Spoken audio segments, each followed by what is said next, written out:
Shalom Bapak Ibu yang dikasihi oleh Tuhan Yesus Kristus, bertemu kembali dengan kami dalam program 5 menit penuh harapan. Kita akan terus belajar bagaimana cara merawat cinta di tengah keluarga Bapak Ibu. Firman Allah dari Efesus 5 ayat 22. Firman Allah berkata, "Hai istri, tunduklah kepada suamimu seperti kepada Tuhan. Karena suami adalah kepala istri sama seperti Kristus adalah kepala jemaat." Ayat 25-nya, "Hai suami, kasihilah istrimu, sebagaimana Kristus telah mengasihi jemaat dan telah menyerahkan dirinya baginya." Pelajaran yang terakhir, Bapak Ibu yang dikasihi Tuhan, bagaimana cara kita merawat cinta di tengah keluarga. Dari ayat ini kita belajar, Bapak Ibu, betapa pentingnya kita mengambil keputusan. Ingatlah Bapak Ibu, saya sekali lagi ingatlah bahwa tunduk adalah sebuah keputusan. Yang kedua, mengasihi adalah sebuah keputusan. Karena itu, seorang istri jika ingin merawat cinta di tengah keluarga, putuskanlah.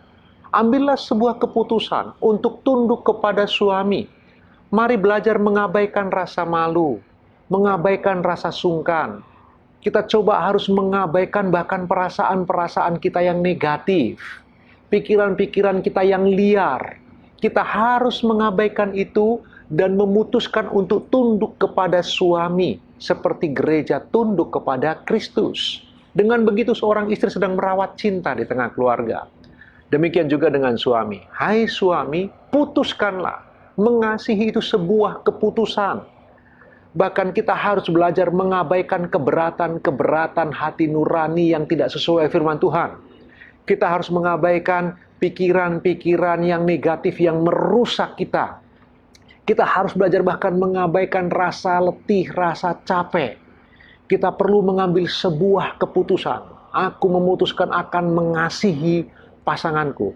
Karena menghormati adalah sebuah keputusan. Mengasihi pun adalah sebuah keputusan. Karena itu jika kita ingin merawat cinta kasih di tengah keluarga, setiap pasangan harus mengambil keputusan. Taruhlah rasa hormatmu di dalam keputusan. Taruhlah rasa cintamu di dalam keputusan, di dalam kehendakmu untuk memutuskan mengasihi pasangan atau menghormati pasangan. Bapak Ibu yang dikasihi Tuhan, kadangkala penyebab bagaimana kita mengalami banyak konflik di tengah keluarga Bapak Ibu, hanya karena pikiran-pikiran kita biarkan menjadi liar. Kita tidak mengambil keputusan yang benar.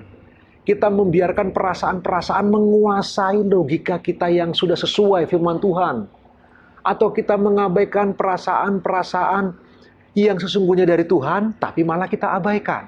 Perhatikan Bapak Ibu betapa pentingnya kita harus sungguh-sungguh mengambil sebuah keputusan yang tepat.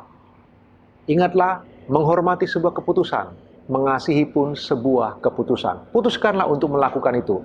Maka dengan demikian kita sedang merawat cinta di tengah keluarga. Saya mendorong kepada kita semua, Bapak Ibu yang dikasihi Tuhan, mari kita merenungkan serangkaian pembelajaran kita bagaimana cara merawat cinta di tengah keluarga. Poin terakhir ini menjadi poin kunci buat kita semua. Putuskanlah untuk menghormati suamimu seperti engkau menghormati Kristus Yesus Tuhan. Putuskanlah untuk mengasihi istrimu seperti Kristus mengasihi kita gerejanya. Mari kita belajar mengambil keputusan yang tepat, keputusan yang sesuai dengan kebenaran firman Tuhan. Dan ingat baik-baik, perasaan-perasaan negatif, pikiran-pikiran yang merusak, lamunan-lamunan yang liar, kita harus belajar mengabaikannya dan memutuskan, aku tidak peduli bagaimana perasaan-perasaanku, aku tetap akan tunduk kepada suamiku. Aku tidak peduli bagaimana dengan perasaan-perasaanku, aku akan memutuskan mengasihi istriku. Dengan begitu Bapak Ibu, maka anak-anak kita akan melihat pasangan suami istri yang saling mengasihi dan saling menghormati akan melahirkan karakter yang baik pada diri anak-anak kita. Akan menjadi teladan yang sehat untuk mereka. Sehingga di kemudian hari ketika mereka membangun keluarga, ada banyak pembelajaran yang baik yang telah dia dapatkan dari kita Bapak Ibu. Karena itu sekali lagi, putuskanlah, ambillah sebuah keputusan untuk menghormati suamimu. Apapun pikiran-pikiran negatif yang ada di hatimu. Ambilkanlah keputusan untuk mengasihi istrimu. Apapun lamunan-lamunan atau nalarmu yang negatif tentang pasanganmu. Putuskanlah untuk mengasihi dia. Dengan begitu kita merawat cinta di tengah keluarga. Renungkan kebenaran firman Tuhan sepanjang hari ini Bapak Ibu. Selamat beraktivitas, Tuhan Yesus memberkati.